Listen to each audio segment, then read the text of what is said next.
Hola, buenos días a todos. Nosotros somos un grupo de Centro de Investigación de Computación y de Facultad de Ciencias de la UNAM.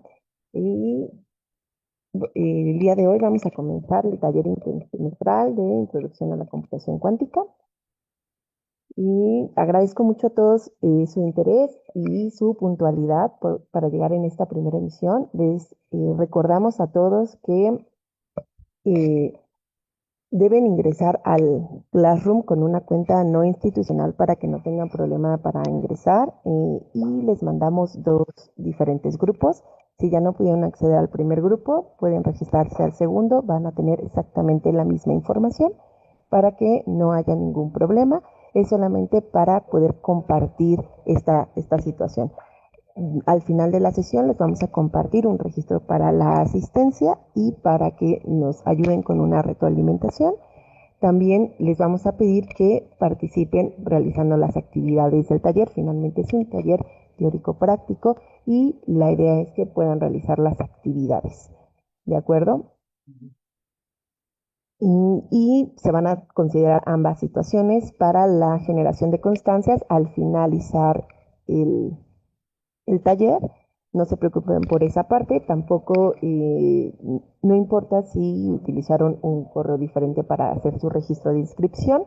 Al final, el manejo de la asistencia y el manejo de la generación de constancia será a través del Classroom con el correo que ustedes registren al Classroom. No hay ningún problema con que hayan utilizado un correo diferente para hacer el registro inicial. ¿De acuerdo? También les recordamos a todos que tienen que participar realizando las actividades, aun cuando no puedan asistir. Se va a dejar las grabaciones y van a poder ustedes acceder a los talleres de forma asíncrona. ¿De acuerdo? Lo que sí es importante es que realicen las actividades que se dejen en cada sesión para que sea considerada esa parte, digamos, de su asistencia. ¿De acuerdo? Les vamos a comenzar, les voy a presentar a los talleristas de esta primera sesión. Eh, la primer tallerista es Janet Leanda Gil. Ella es maestra en Ciencias de la Computación por parte del IMAS en la UNAM. Actualmente está realizando el doctorado en Ciencias de la Computación en el Laboratorio de Ciencias de la Información Cuántica en el Centro de Investigación en Computación en el IPN.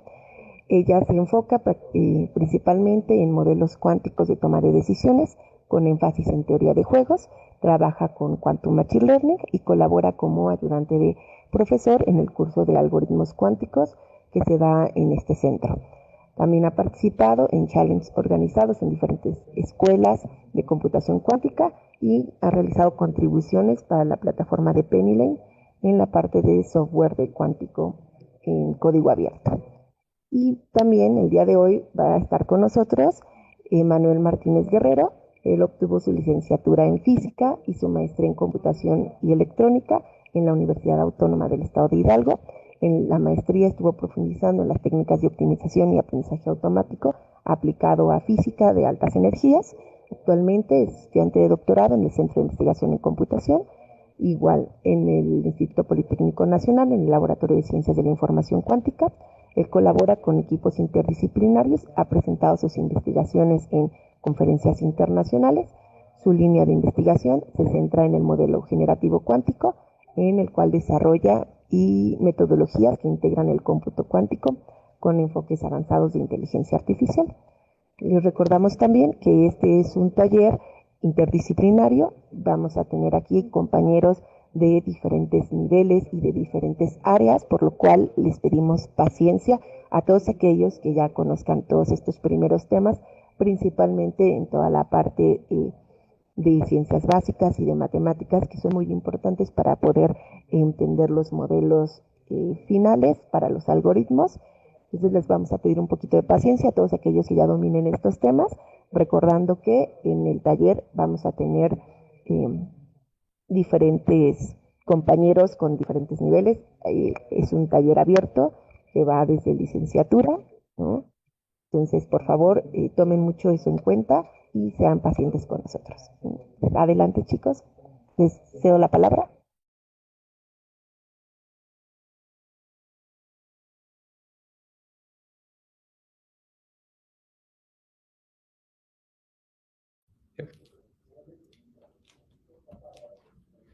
Muchas gracias, Yesaret, por la introducción. Bueno, es un gusto tener tanta gente aquí conectada. Pues algo sorpresivo ver tanta gente interesada en esta área del cómputo cuántico. Y bueno, hoy toca la parte de matemáticas básicas. Como ya lo comentó Yesaret, como tenemos muchas personas de diferentes áreas, pues va a ser una introducción muy básica en los componentes matemáticos que se utilizan dentro del cómputo cuántico. Bueno, el temario de esta sesión de matemáticas básicas incluye una breve introducción relacionada a lo que es cómputo cuántico. Después vamos a pasar con la parte de vectores y números complejos, lo que son espacios vectoriales. Después, notación de Dirac. Posteriormente pasaremos con lo que es producto interno y producto externo. Y finalmente hablaremos de las operaciones de matrices unitarias y hermitianas. Bueno, comencemos con la introducción. Bueno, ¿qué es esto del cómputo cuántico? ¿Cómo podemos dar una definición, por así decirlo, un tanto general? Pues podemos decir que el cómputo cuántico es una forma de procesar información que utiliza principios de la mecánica cuántica y teoría de la información para realizar cálculos de manera diferente a las computadoras tradicionales. Y bueno, una de las principales diferencias entre estas dos formas de realizar procesamiento de información, ya sea de manera clásica o cuántica, es en esto, en la medida de información que utilizan, ya que en la parte clásica se utilizan los bits, que solo pueden estar en un estado determinado, ya sea un 0 o un 1. Sin embargo, en lo que es este cómputo cuántico, aquí ya tenemos otra unidad de información fundamental, que son los qubits, que los qubits nos permiten manipular la información de otra manera. ¿En qué fundamentos o fenómenos de la mecánica cuántica aprovecha lo que es el cómputo cuántico? Bueno, pues principalmente utiliza tres, que son denominados superposición, entrelazamiento e interferencia.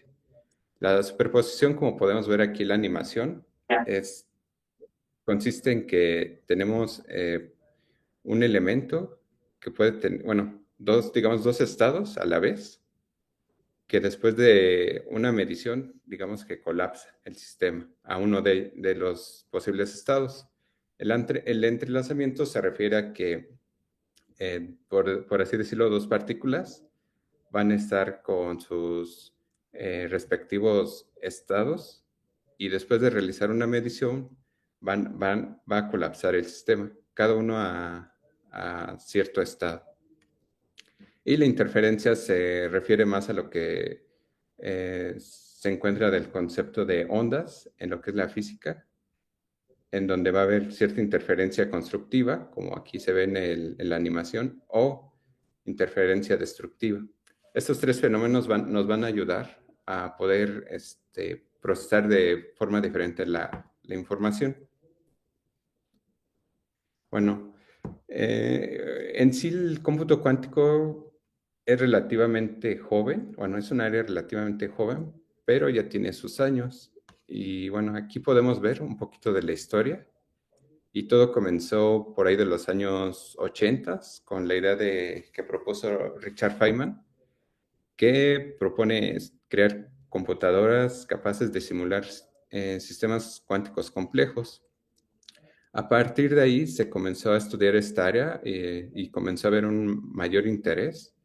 Y como podemos ver en esta línea del tiempo, por ahí de los 90 se empezaron a crear los primeros algoritmos, unos algoritmos muy famosos en esta área del cómputo cuántico, que es como por ejemplo el algoritmo de Shor o de Deutsch-Hossan, que bueno, en este taller bueno, mis compañeros los van a abordar, también se los van a presentar. Después, por ahí del año 2012, ya empezaron a haber ciertos procesadores.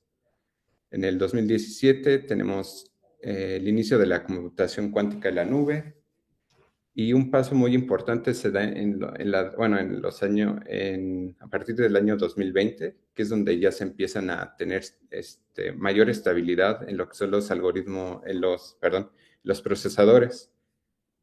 Si bien hay como dos vertientes en esto de los procesadores. Por ejemplo, aquí tenemos que IBM presenta el procesador Condor con más de 1000 qubits superconductores. Esto quiere decir que físicamente este tipo de procesadores ya tienen han alcanzado este número de qubits. Sin embargo, otro tipo de procesador como es el de IBM Eagle cuenta hasta 127 qubits, pero la característica de estos procesadores es que son qubits bastante estables que permiten realizar tareas más complejas. Por ahí del año 2024 se lanzó el chip Willow, que, bueno, fue capaz de resolver un problema muy específico muy rápidamente. Y la noticia de este año, del 2025, fue la introducción de los chips Majoram, que son con qubits topológicos que permiten una mayor estabilidad y corrección de errores a largo plazo. Pues como vemos, sí se ha tenido bastantes avances, y más hacia la parte de estabilidad y escalabilidad.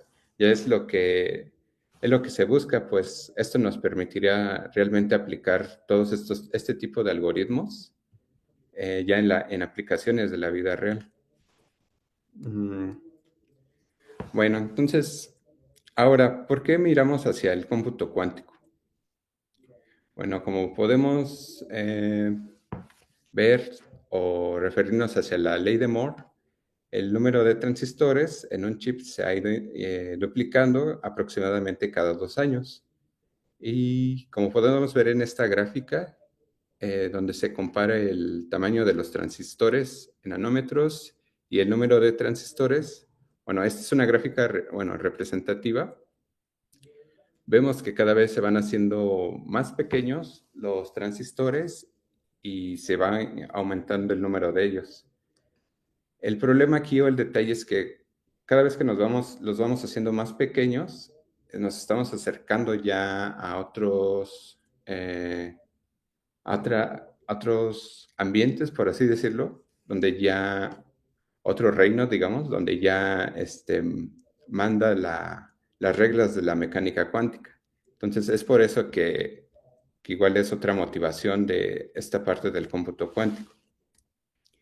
Y además es que algunos problemas, bueno, es muy conocido esto de la factorización de números primos muy grandes, son intratables para la potencia de computadores clásicas, ya que esto requeriría que fueran muy potentes, y el cómputo cuántico pues, nos permitiría abordarlos de forma más eficiente y rápida.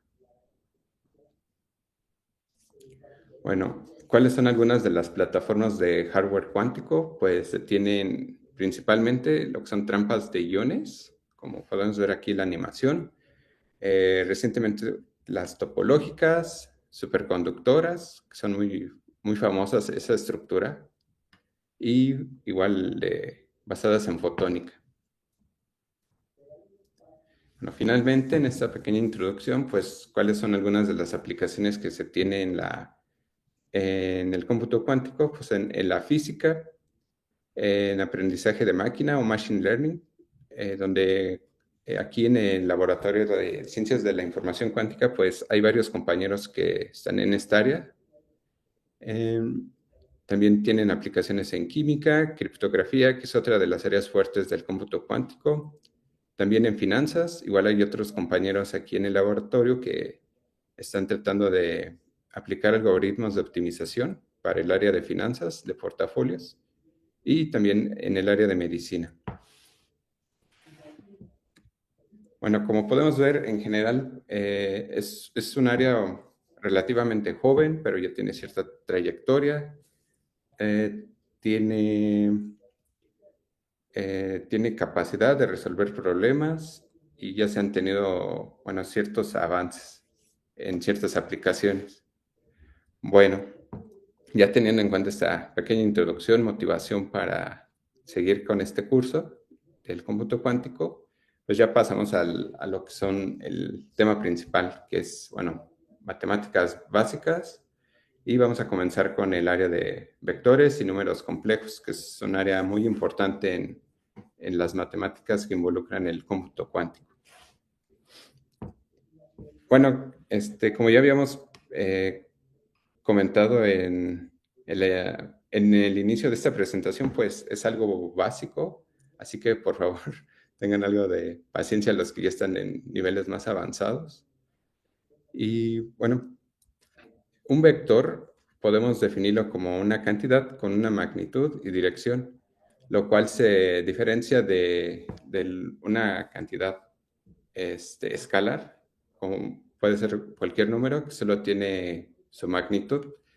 En particular, los vectores los podemos representar de esta forma, como un número bueno, un arreglo de números que cada número representa, por así decirlo, cierta dimensión. Y aquí podemos ver un ejemplo, ¿no? De un vector, del vector 2,5. Y esta sería la dirección y su magnitud. Y de forma general podemos notar un vector de forma como si fuera un vector columna, que es la forma estándar de representar un vector. Y estos vectores tienen ciertas propiedades. Una de ellas, y muy importante, es la magnitud, que va a ser la suma de cada una de las componentes al cuadrado y sacamos la raíz cuadrada. Eso nos va a dar la magnitud del vector. Y la dirección la podemos obtener con la inversa de la tangente por ejemplo, si estamos en 2 dimensiones, en el caso de 2 dimensiones, entre la primera componente y la segunda. Y aquí en este diagrama podemos ver un ejemplo, ¿no? Tenemos el vector 4,5 o 4,5.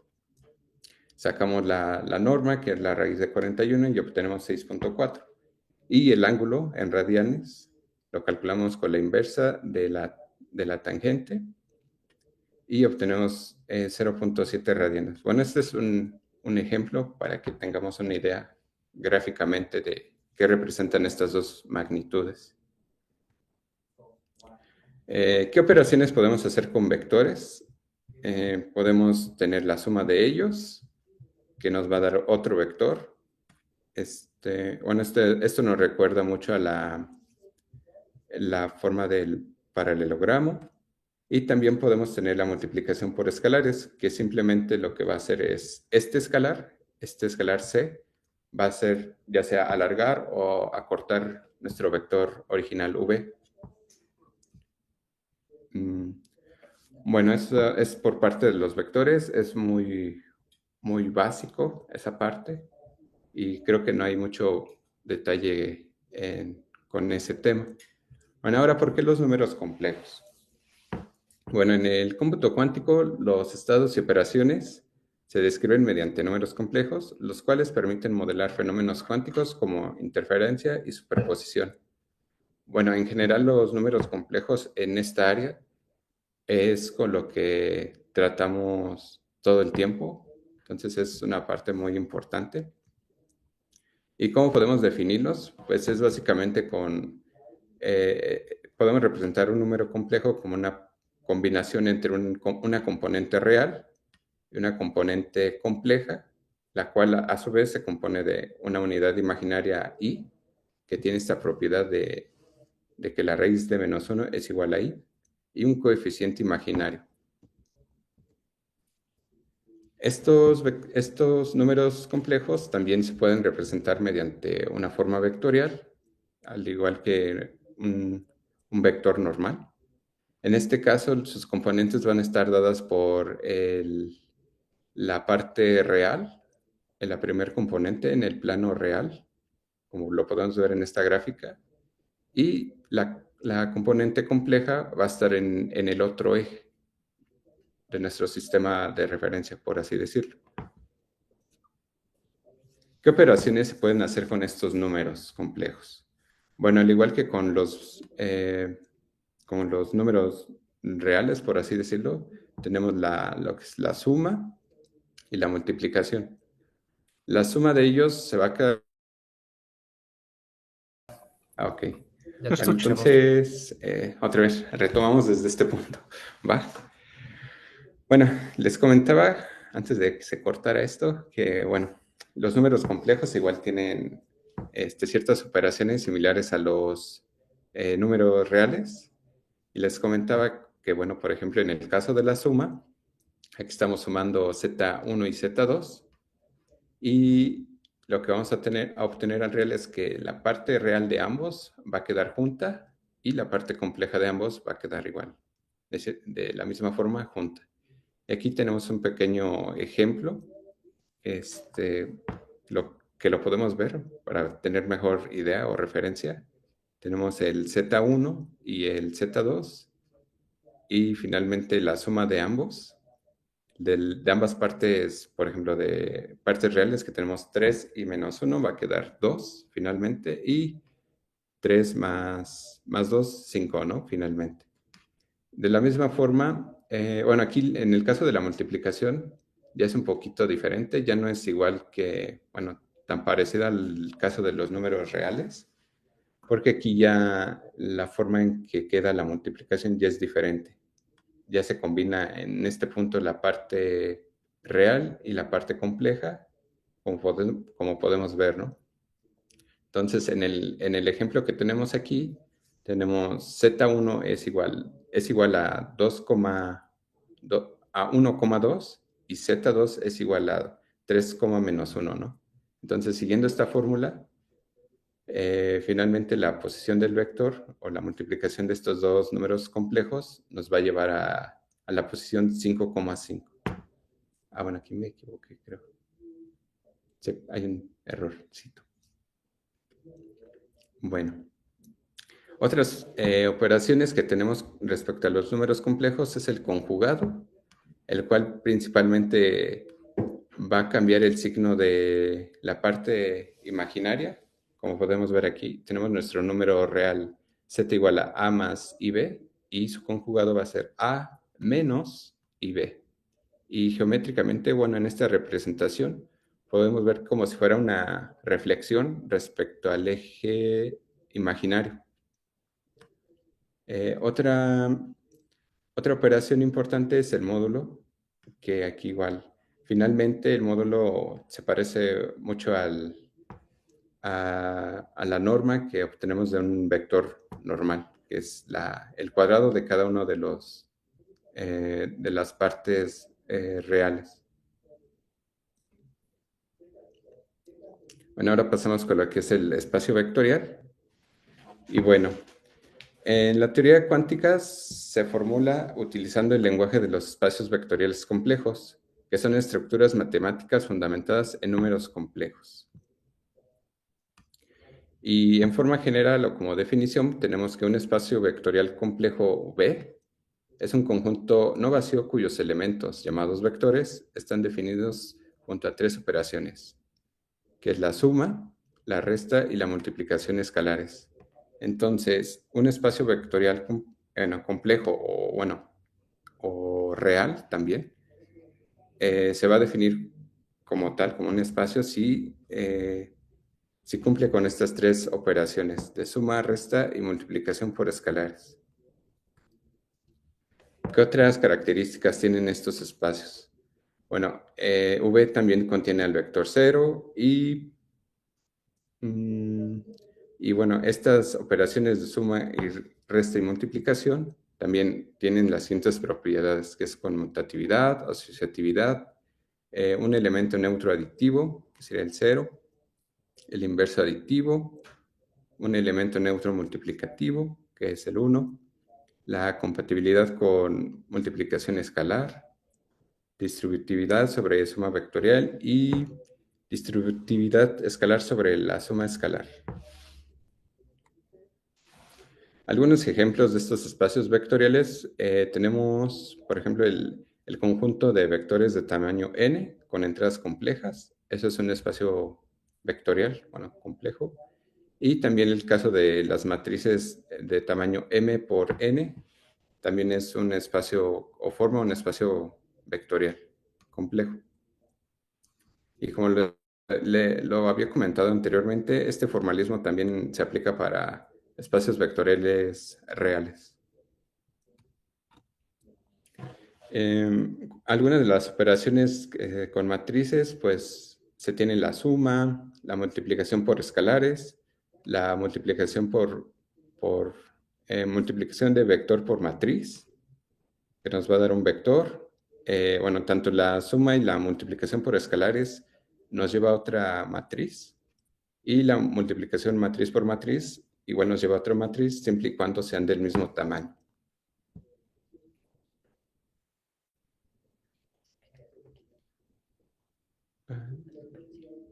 En el caso especial cuando m es igual a n, en el caso que tenemos matrices cuadradas, tenemos otras propiedades como es la transpuesta, que aquí lo que vamos a hacer es cambiar filas por columnas, y en la conjugada, como estamos tratando con números complejos, pues simplemente va a ser cambiar el signo. Y también tenemos la operación adjunta. Ahora pasamos con lo que es la base y la dimensión de un espacio vectorial. La base de un espacio vectorial lo podemos definir como un conjunto de vectores eh, en donde todos los demás vectores pueden ser expresados de manera única en términos de estos vectores base. Formalmente podemos definirlo como un conjunto de vectores que pertenecen a un espacio vectorial V, y es denominado base si otros elementos de este conjunto se pueden ver como una combinación lineal de estos elementos, y si B es linealmente independiente. Ahora, ¿qué es una combinación lineal? Bueno, una combinación lineal consideremos un espacio vectorial V complejo. Se dice que V es una combinación lineal de los vectores V0, V1 hasta Vn-1. Sí, se puede escribir de la siguiente forma, es decir, una combinación entre constantes y vectores. Y como ejemplo tenemos este caso de este vector que tenemos aquí, que es 45.3 menos 2.9 y 31.1, el cual es una combinación lineal, o se puede ver como una combinación lineal de este conjunto de vectores, que es el 5 menos 1, 3, el 0, 1, 4, menos 6, 1, 0 y 3, 1, 1. Y ahora, ¿cuándo se va a determinar si un conjunto de vectores es independiente, es linealmente independiente? Pues es que esta combinación que tenemos da igual a 0, lo cual es solo posible si cada una de las constantes que acompañan a estos vectores es igual a 0. Y como ejemplo tenemos el siguiente caso de estos tres vectores, que es el 1, 1, 1, el 0, 1, 1 y el 0, 0, 1, en los cuales, como podemos observar, solo se tiene una combinación si x es igual a y, es igual a z y es igual a 0. Y bueno, como ejercicio tenemos este caso. No sé si lo podemos dejar para que lo resuelvan ahorita o... ¿Sí? Ah, bueno. Este ejercicio, si alguien puede determinar si este conjunto es linealmente independiente o no, pues podrían ponerlo en el chat.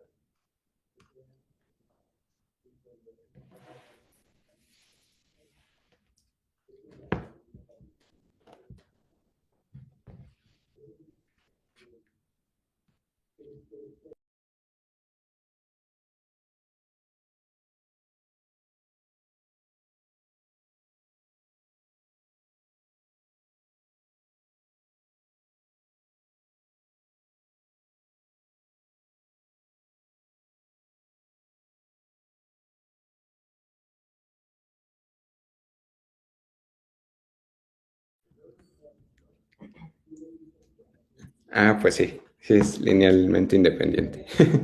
Porque en este caso eh, tendríamos que, bueno, siguiendo la anotación del ejemplo de arriba, tendríamos que x es igual a 2, y igual a menos 3 y z igual a menos 1. Por lo tanto, sí, sí son linealmente independientes. Algunos ejemplos de bases canónicas. Tenemos, por ejemplo, en el caso de R3, la base canónica que está conformada de los vectores 1, 0, 0, el 0, 1, 0 y el 0, 0, 1. Y en el caso de las matrices, pues vamos a tener el conjunto de matrices en las cuales cada una de ellas va a tener solo una entrada, en la cual va a tener un 1. Y bueno, esa va a ser cada una de esas matrices que componen esta base va a tener un 1 solamente.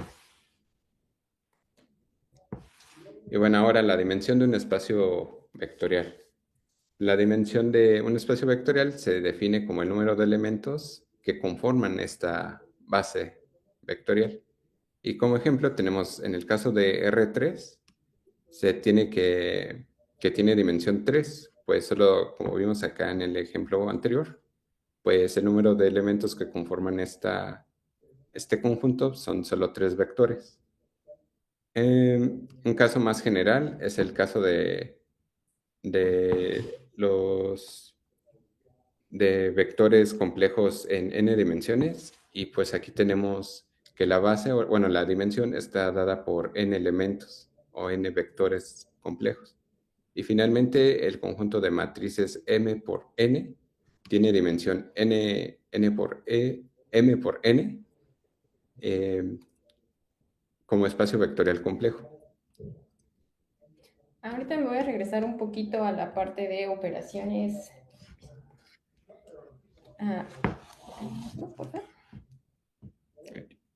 A la parte de las operaciones con matrices, por si por ahí tienen alguna duda, ¿vale? Entonces, voy a empezar con la suma. La suma de dos matrices es elemento por elemento, como ahí se ve, el elemento A00 se va a sumar con el elemento B00, A01 con el elemento B01, está muy sencilla.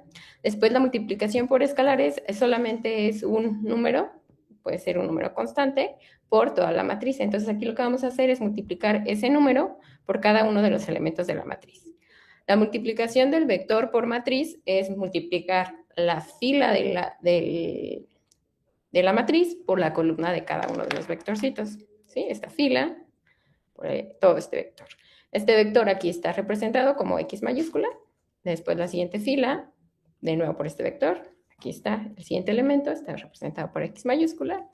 Después la multiplicación de matrices va a ser, en este caso, en vez de ser un vector aquí, va a ser una matriz. Y lo que vamos a hacer de nuevo es multiplicar toda la fila de la matriz 1 por la columna de la matriz 2 y lo vamos a poner en el primer elemento.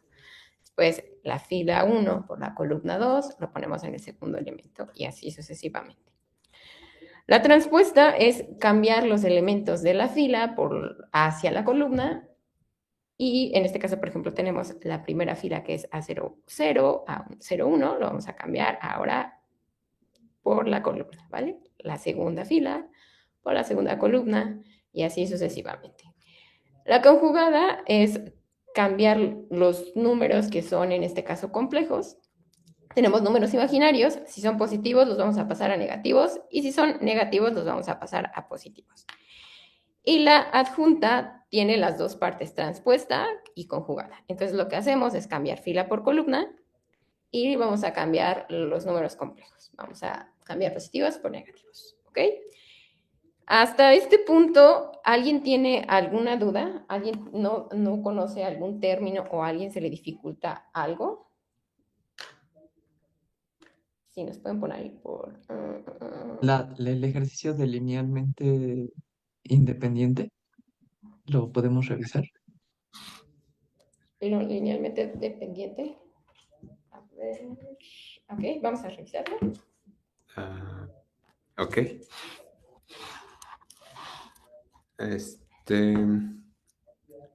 Bueno, la idea aquí sería poner el arreglo muy parecido al ejemplo de arribita, donde tendríamos 0 es igual al 0 en forma vectorial, como sería 0, 0, 0, porque tenemos 3 componentes.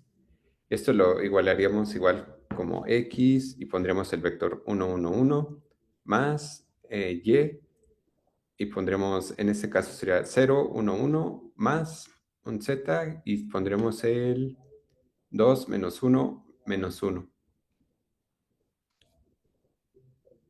Y en este caso tendríamos que x sería igual a 2, luego tendremos y igual a menos 3 y z igual a menos 1.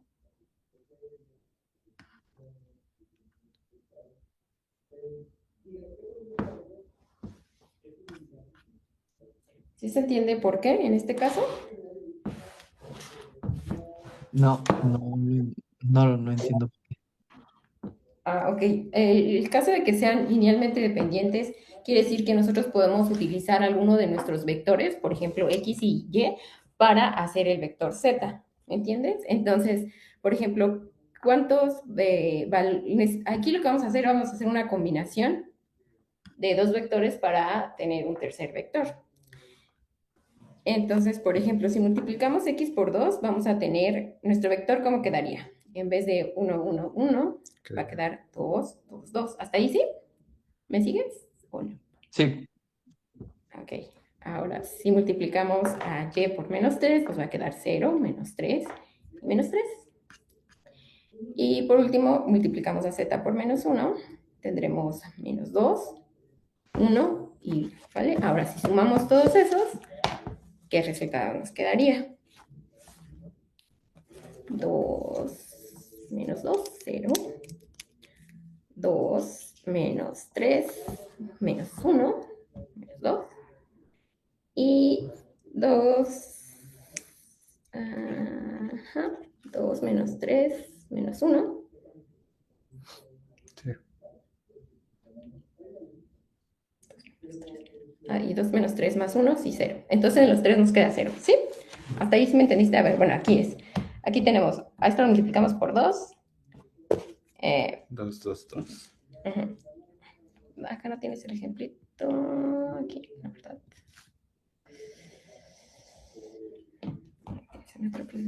Aquí. Para que quede más claro. Bueno, a ver, otra vez lo voy a hacer. Hasta ahí sí me entendiste que multiplicamos x, el vector 1, 1, 1 por 2, el vector 0, 1, 1 por menos 3 y el último vector por menos 1, ¿verdad? ajá, Después sí. vamos a hacer la suma. Entonces, el primer, por ejemplo, ahí, el primer elemento, ¿qué valor nos daría? 2 más 0 menos 2 nos da 0. Después, el siguiente elemento, ¿qué nos daría? Ahí necesito que tú me digas qué nos daría para ver si me estás entendiendo o no. Es 1 menos 1, 0, ¿no? No, el primero lo multiplicamos por 2. Ah, ok. Entonces, 2. El segundo lo multiplicamos por menos 3. Entonces, 2 menos 3. 2 menos 3 menos 1. Y el tercer número lo multiplicamos por menos 1. Menos 1 por menos 1 nos da más 1. Entonces, Ok, teníamos menos 1 más 1, 0. 0. Ajá, ahora el último elemento, ¿me podrías dar, ahora sí, qué te dan el primer valorcito? Es 2 Ajá, el segundo, menos 3 ajá, 2 menos 3, ajá, menos 1. ajá, y el 0, Menos 1. pero tenemos el valor de menos 1, ¿vale? Aquí está, menos 1 por menos 1 nos da, Ah, ok, pues, 1. y hace rato teníamos menos 1, entonces menos 1 más 1 Pero, nos va a dar el valor de 0. Eso quiere decir que son linealmente dependientes. Ok, Hasta- ok. Ajá. Está muy bien que pregunten esas pequeñas dudas para que vayan aclarándose. A lo mejor no eras la única persona que no entendió cómo hacer el ejercicio. Por ahí hay más. Te agradecemos mucho que hayas tenido el valor de Mm. preguntar y de ayudarnos a hacer el ejercicio, ¿vale? ¿Te quedaste con alguna duda? Bueno, lo que pasa es que creo que lo que no entendí es con base en qué se elige el valor 2 para multiplicar el primer vector, el valor -3 y el 1, ¿no? El -1. Se puede hacer mediante un sistema de ecuaciones. Al Ah, resolverlo, obtenemos se resuelve el sistema. Ok. al resolverlo obtenemos el valor de x. Bueno, en este caso estamos utilizando x, y y z. Ujú.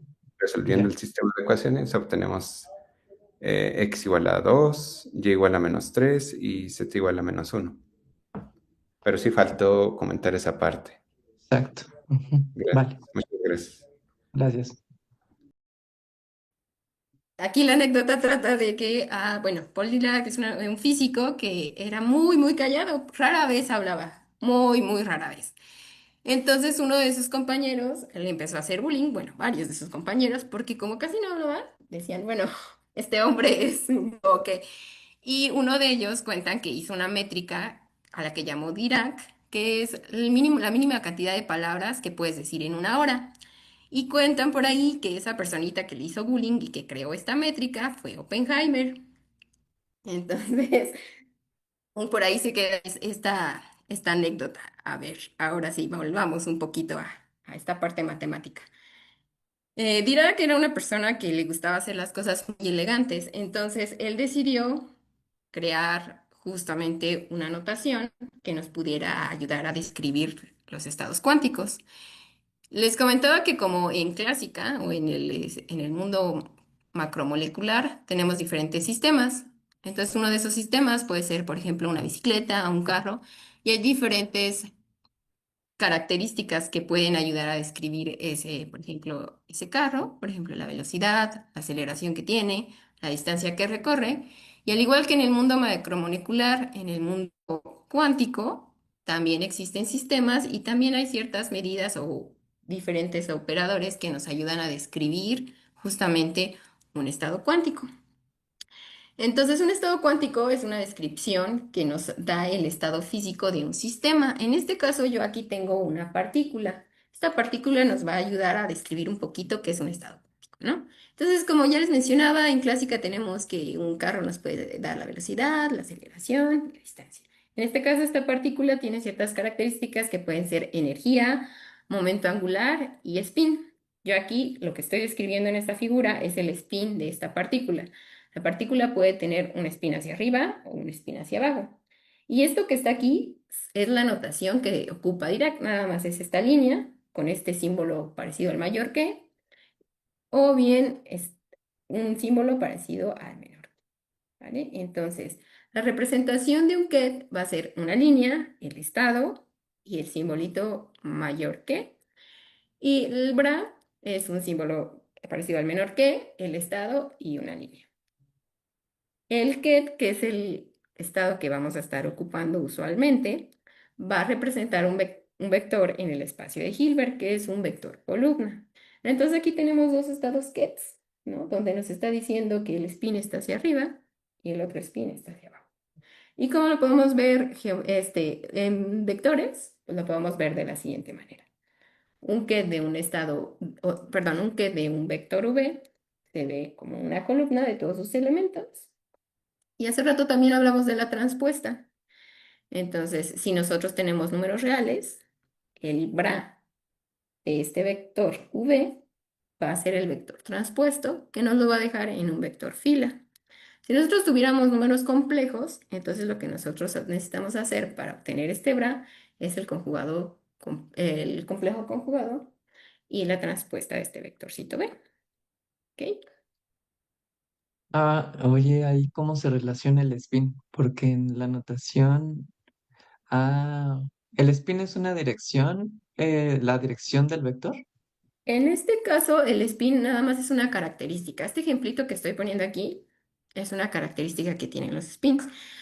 digo que tienen las partículas. Las partículas pueden tener una espina hacia arriba o una espina hacia abajo. Cuando tú la mides, si estás midiendo el spin, puedes ver que está hacia arriba o puedes ver que está hacia abajo. Ese es un estado. Este es un estado, que el spin está hacia arriba. Y este es otro estado, que el spin está hacia abajo.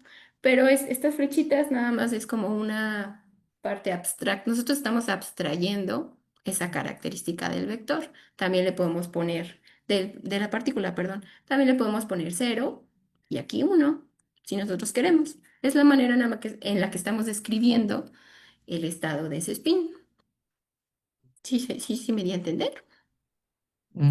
Sí, creo que sí. Entonces pueden ir varias cosas, ¿no? O sea, en este caso la flechita, el spin, pero puede ir también un vector o un... Ah, mira, aquí sí puede ir un vector. Por ejemplo, aquí es un vector, claro.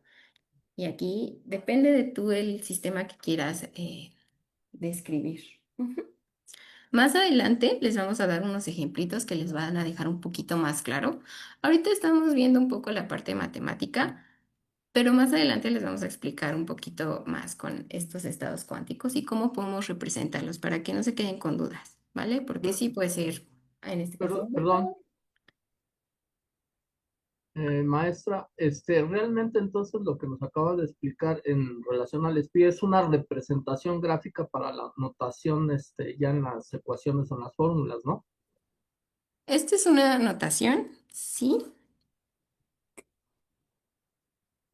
Y esto es ahorita lo que estamos viendo es la notación. Ah, más es para que se entienda. Más adelante les vamos a dar ya más ejemplos ya con cosas más específicas, ¿vale? ¿Ahí tienen alguna otra duda?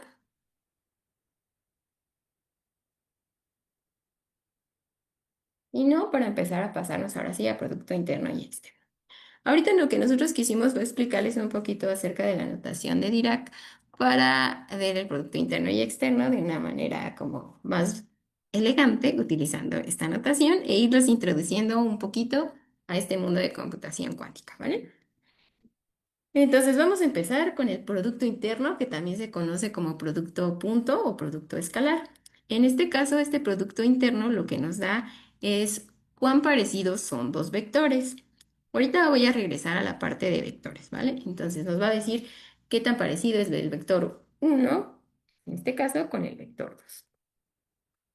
En nuestra notación de Dirac, nosotros vamos a tener un bra, coma o una línea y un ket.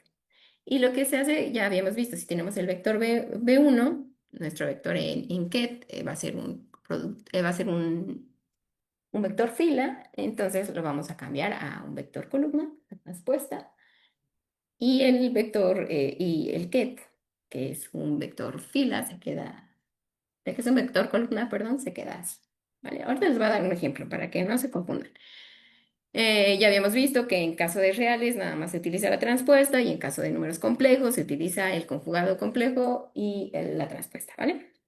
Ahora, algo que es súper importante es que, por ejemplo, si nosotros tuviéramos dos vectores y hacemos el producto interno y nos da cero, eso quiere decir que están separados. Déjenme prender un poquito la cámara para explicarles un poco acerca de estos vectores. O sea, si nosotros tuviéramos, no sé si ahí me alcancen a ver, este es el vector uno y este es el vector 2. Entonces, entre más cerca, nos va a decir qué tan parecidos son, ¿no? Entonces, entre más cerca, si nosotros, ¿cómo podemos medir este ángulo de aquí? O cómo es el producto interno, geométricamente representa un coseno. Entonces, entre más cerquita estemos, eso quiere decir que son más parecidos y el coseno de estos dos vectores nos va a dar uno. Entre más nos alejemos, van a ser más diferentes y en este caso tenemos 90 grados. El coseno de 90 grados es cero. Entonces eso quiere decir que no se parece nada. No sé si se alcance a entender un poquito esta idea de los vectores. Entre más cerca estén, son más parecidos, más lejos, diferentes y a esto nos ayuda el producto interno o producto punto. Y ahora les voy a dar un ejemplo ya temáticamente.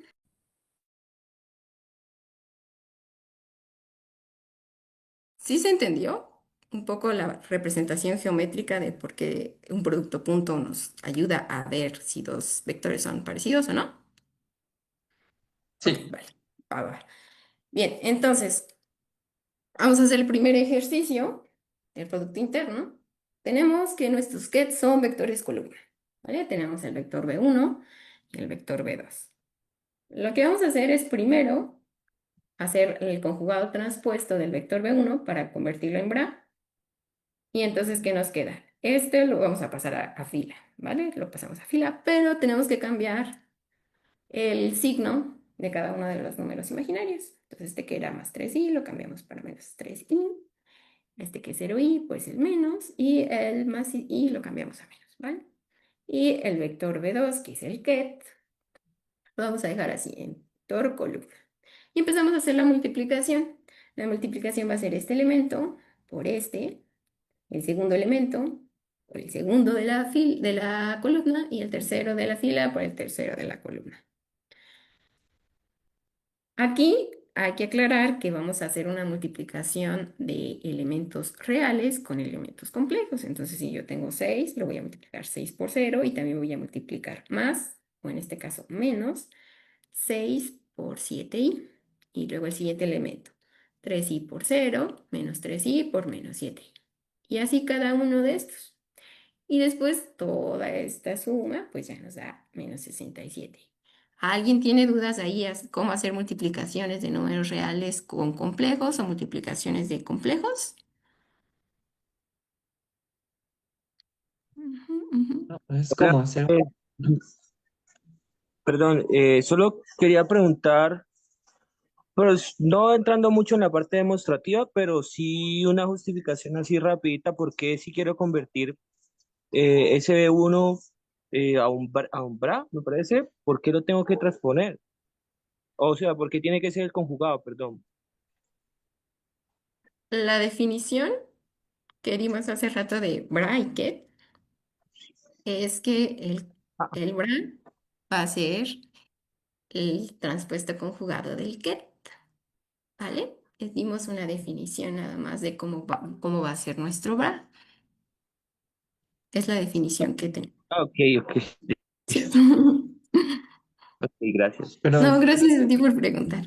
pero creo que tal vez se puede explicar porque en álgebra lineal, para hacer una multiplicación de vectores con matrices o matrices o vectores matrices, eh, se requiere, ¿no? Que uno sea en forma renglón y otro en forma columna. Por eso Sí. requerimos que No, eso tibra. sí, pero decía por qué tiene que ser el conjugado, porque no puede ser el mismo vector solo traspuesto.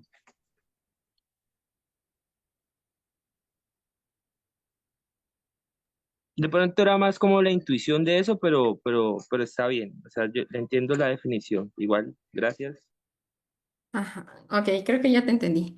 La parte de hacerlo conjugado, de por qué pasar del i al menos i, es porque geométricamente tienes que, justamente cuando haces una vector fila, vector columna, nosotros lo vamos a pasar, digamos que a este espacio, pero dame chance y te contestamos un poquito más adelante, ¿vale? Pero creo que entiendo tu punto de por qué tenemos que hacer los complejos, pasarlos como del eje positivo al eje negativo, ¿no? Más o menos esa es tu pregunta. ¿Por qué físicamente es eso? ¿O te estoy entendiendo mal? Eh, eh, no, era como, pues, si tenía alguna intuición así profunda. Yo tengo un poquito de conocimiento de álgebra lineal, pero sí se me hizo raro porque digamos que cuando uno trabaja en R2 o con matrices sí, en espacios vectoriales reales, no, pues ahí no hay conjugado, ¿no? Entonces, como que vas a transponer un vector, solo lo transpones y ya quedan los mismos valores reales, mientras que aquí veo que en los complejos sí como que lo transpones y además de eso, pues utilizas los conjugados. Ah, ok, ya entendí tu pregunta. Sí, más adelante te las respondemos, ¿vale? Ok, gracias. Entonces voy a pasarme rápidamente a producto interno y producto y externo. Sí, para que nos dé tiempo ahorita de acabar justamente a la una. Entonces, voy a intentar explicar un poquito más rápido. Ya habíamos visto producto interno. Entonces, Lo que tienen que hacer es hacer el siguiente ejercicio. Son dos ejercicios que van a hacer justamente ahora. Les pedimos que si tienen algo, son dos ejercicios muy sencillos que están en Classroom. Déjenme, les habilito esa parte. Van a encontrar por ahí mm, una tarea en trabajo. Entran a su Classroom. La parte la puedes compartir para que en trabajo en clase. Bueno, ya la mayoría lo tiene. Entonces voy a pasar a la parte de producto externo y vamos a hacer los ejercicios del producto externo, ¿vale? Entonces voy a empezar con el producto externo. Ahorita siguen subiendo, si quieren, los que no terminaron de subir los ejercicios, ahorita los siguen subiendo. Y ahorita también verificamos si por ahí hay un typo de que nos faltó un signo o algo, ¿vale? Entonces voy a avanzar para que no nos llevemos más tiempo. El producto externo, o también llamado producto tensorial, nos ayuda o nos produce un operador. Igual, mañana, en la siguiente, bueno, les vamos a explicar qué es un operador y para qué sirve. En este caso, los operadores son matrices que nos van a ayudar a transformar nuestro vector que tenemos de un estado a otro estado. Esto quiere decir que los operadores nos ayudan a transformar o a cambiar un estado hacia otro. Entonces, por ejemplo, si nosotros tenemos un vector psi y un operador a, entonces lo que vamos a hacer es aplicar este operador, que es una matriz, a este vectorcito psi, y lo que nos va a dar es una xi o bien un vector x, un nuevo estado. Entonces hay que aclarar aquí, el producto interno nos da un número y el producto externo nos da una matriz. Esta matriz nos va a ayudar a transformar de un estado a otro. Es muy importante. ¿Y cómo se hacen estos productos? Pues en vez de ser un bra por un ket, lo que va a hacer ahora va a ser un ket por un bra. Entonces, en este caso vamos a tener el vector columna por el vector fila. Suponiendo que nosotros tenemos el estado psi y el estado psi, entonces el estado psi, que tiene los elementos A1, A2, y el estado phi, que tiene B1 conjugado y B2 conjugado, la multiplicación se hace así, ¿no? Elemento 1 de la fila por elemento 1 por el complejo conjugado, perdón, el elemento A1 de la columna por el complejo conjugado de la fila, B1, y luego aquí A1 por B2 conjugado, A2 por B1 conjugado y A2 por B2 conjugado, ¿vale? Esto también está muy sencillo. En este caso, si nosotros tenemos aquí vectores porque nuestros estados son vectores. Y vamos a darles un ejemplito igual, muy sencillo, ¿vale? Imaginemos que tenemos un estado psi, que es un vector columna 1 y un estado phi, que es un vector fila 2 menos i. Y entonces lo que vamos a hacer es multiplicar 1 por 2, va a quedar aquí, el elemento 1, 1 por menos i, va a quedar acá, y por 2, y por menos. Y entonces al final el producto exterior de estos dos estados nos devuelve una matriz que está dada de la siguiente manera. 2 menos i y 2i. Entonces la idea ahora es igual hacer unos ejercicios, igual ya están habilitados en el Classroom. Entonces, alguien aquí pregunta que si solo es multiplicar matrices. En este caso es solo multiplicar vectores, porque nuestros estados, hay que recordar que nuestros estados son vectores, no matrices. Las matrices son operadores que nos ayudan a transformar esos vectores. ¿Vale? Entonces, igual en el Classroom ya está habilitada esta parte. Vamos a dar otros 5 minutos. Igual si tienen dudas o si ven por ahí algo extraño, háganoslo saber para nosotros verificarlo. Por ahí si se nos pasó un typo o algo, se los agradeceríamos mucho para corregirlo. Así que no tengan miedo, ustedes pueden preguntarnos o hacernos los comentarios que quieran. Hasta este punto, ¿tienen duda con el producto externo? Alguien dice que si podemos poner la fórmula otra vez. ¿Cuál fórmula? Bueno, vamos a ver un poquito acerca de bases ortonormales. Entonces, igual volvemos a regresar a la parte de vectores. Ya, gracias. Entonces, ¿cómo podemos sacar la norma? Pues la norma está definida como la raíz cuadrada del producto interno del vector. Entonces, aquí tenemos un ejemplito. Si nuestro vector es 3 menos 6 y 2, entonces lo que tenemos que hacer es sacar la raíz cuadrada del producto interno de este vector. Ahora, ¿cómo podemos hacer el producto interno del mismo vector? Pues multiplicando por sí mismo cada uno de los elementos, ¿no? Y sumándolos. Entonces, aquí va a ser 3 al cuadrado, más menos 6 al cuadrado, más 2 al cuadrado. Ahora, la parte de normalización. Un vector que está normalizado quiere decir que su magnitud es igual a 1. Vamos a ocupar mucho esta notación justamente en computación cuántica, porque lo que queremos es que nuestros vectores estén a veces dentro de la esfera de Bloch, que va a estar de radio 1, ¿vale? Y también solemos ocuparlo porque la probabilidad de la magnitud de cada uno de nuestros estados, cuando están en superposición, tiene que ser 1.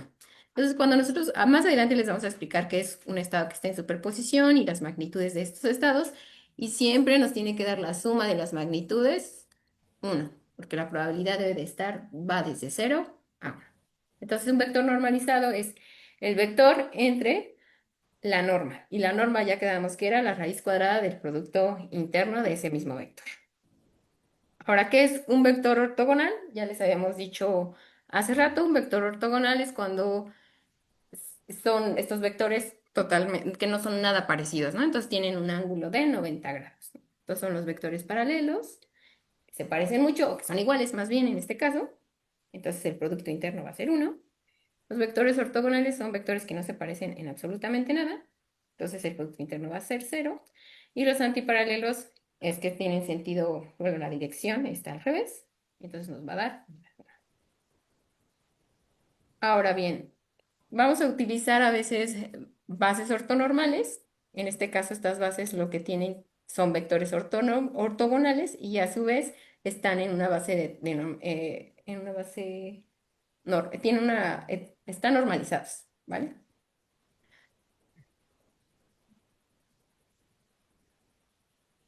Entonces aquí ya habíamos visto que el producto interno de dos vectores que son iguales va a ser 1 y si son diferentes pues va a ser 0, ¿vale? Esta función que está aquí descrita es la función de Kronecker.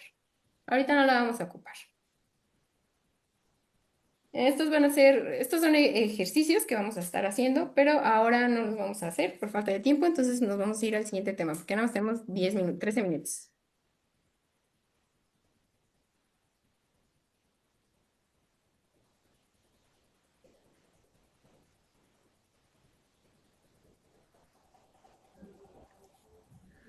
Bueno,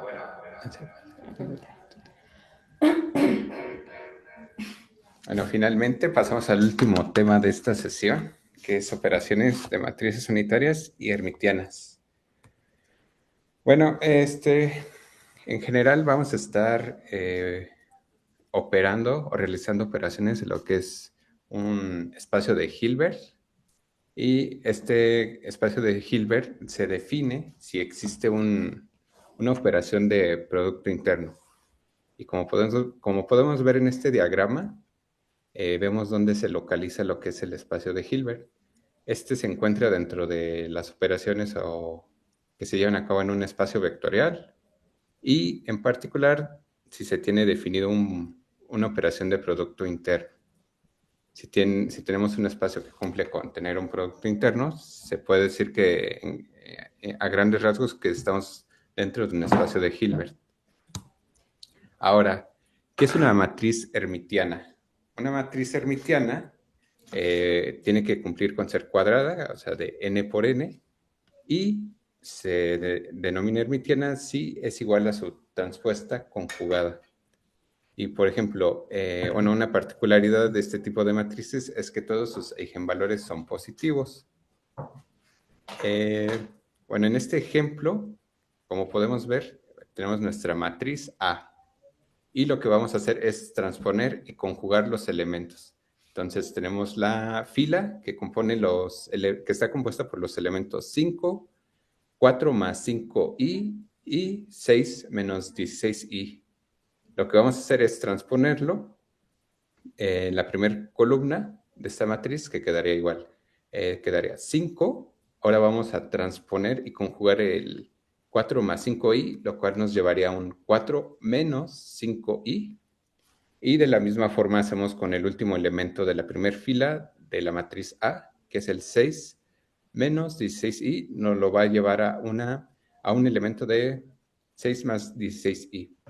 Esto lo vamos a hacer similar para el resto de los elementos de la matriz A y vamos a obtener su matriz hermitiana.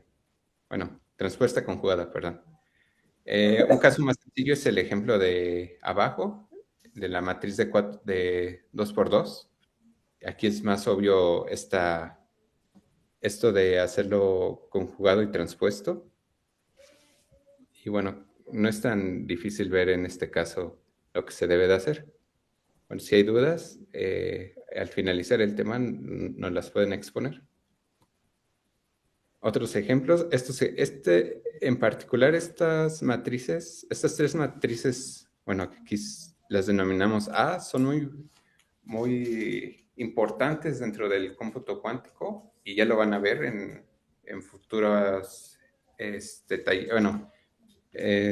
temas que van a abordar nuestros compañeros. Y es importante saber cuáles son sus matrices hermitianas, bueno, sus transpuestas conjugadas. Lo que podemos observar en general de estas tres matrices es que su transpuesta conjugada es igual a la matriz original. Es una propiedad muy particular de estas tres matrices. Ahora, una matriz unitaria se denomina como tal si cumple esta característica, que es el producto o la multiplicación de la matriz U por su transpuesta conjugada es igual al producto de la transpuesta conjugada por U y es igual a la matriz identidad.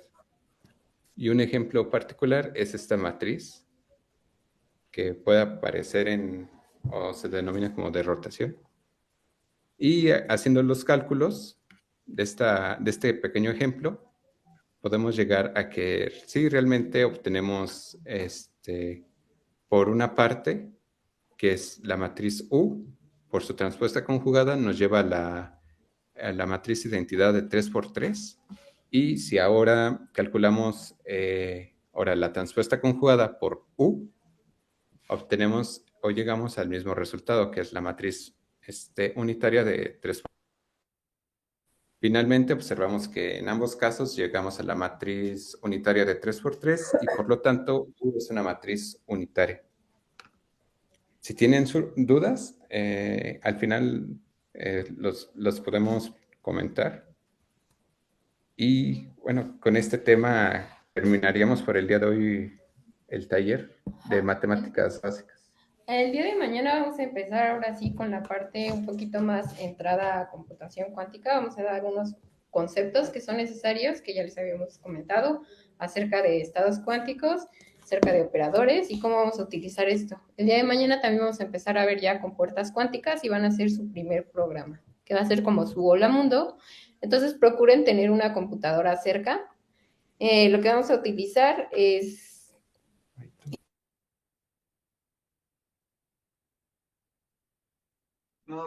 perdón. Colab.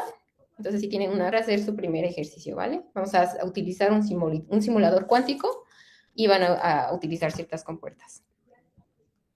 ¿Con qué, perdón? Ok. Entonces, hasta ahorita tenemos, ¿se está cortando? Sí, maestra, se cortó, no se le escuchó bien lo que dijo previamente. Bueno, les comentaba que el día de mañana van a hacer su primer programita en un simulador cuántico y lo que van a utilizar van a ser compuertas. Vamos a ver un poquito acerca de una parte teórica que tiene que ver con estados cuánticos y con operadores, ¿vale? Entonces, mañana procuren tener una computadora cerca y conexión a internet también un poco estable porque vamos a utilizar Colab para hacer sus primeros programas. Hasta ahorita ya nada más nos quedan 5 minutos, entonces Si ahorita tienen alguna duda de este último tema, háganoslo saber. Y también vamos a ver un poquito, bueno, no, ya no nos da tiempo, pero acerca de los ejercicios, por ahí tenían duda del producto sensorial, ¿verdad? Nos habían comentado ahí en el chat que les haría algo distinto. Entonces, recuerden, intenten volverlo a hacer de aquí a mañana. Si tienen todavía dudas mañana les ponemos la solución o lo hacemos uno a uno. Pero recuerden que lo que les estoy poniendo en el ejercicio es un bra y lo que ustedes tienen que hacer es transformarlo a un que. Entonces tienen que hacer el conjugado complejo, el complejo conjugado y el transpuesto. Entonces por ahí para que vuelvan a hacer por ahí la multiplicación. Pero bueno, repítalo una vez más y si todavía tienen dudas mañana les exponemos, ¿vale? Paso a pasito. Profe, Sí, una Jessy, consulta. Jessy. ¿Era que nos compartan las diapositivas presentadas en la clase de hoy? Sí, todo el material, las diapositivas y la sesión grabada se van a subir al Classroom, no se preocupen. Ahorita terminando la sesión vamos a empezar subiendo las diapositivas y en cuanto nos hagan llegar las grabaciones, se las compartimos también. En el chat del grupo ya mandé la liga de asistencia, de igual manera la voy a subir al Classroom para que puedan tenerla desde ahí en caso de que no puedan... em, o pierdan el chat en este momento, pero recuerden, la idea de la asistencia es que sea al momento de la sesión, entonces no tiene caso pasar asistencia mañana, ¿de acuerdo? Entonces se va a cerrar el formulario para que lo hagan lo más pronto posible y también la parte de los archivos de Colab y demás que se van a necesitar para las otras sesiones, también se los vamos a compartir en el Classroom, ¿de acuerdo? Perfecto, profe, muchas gracias.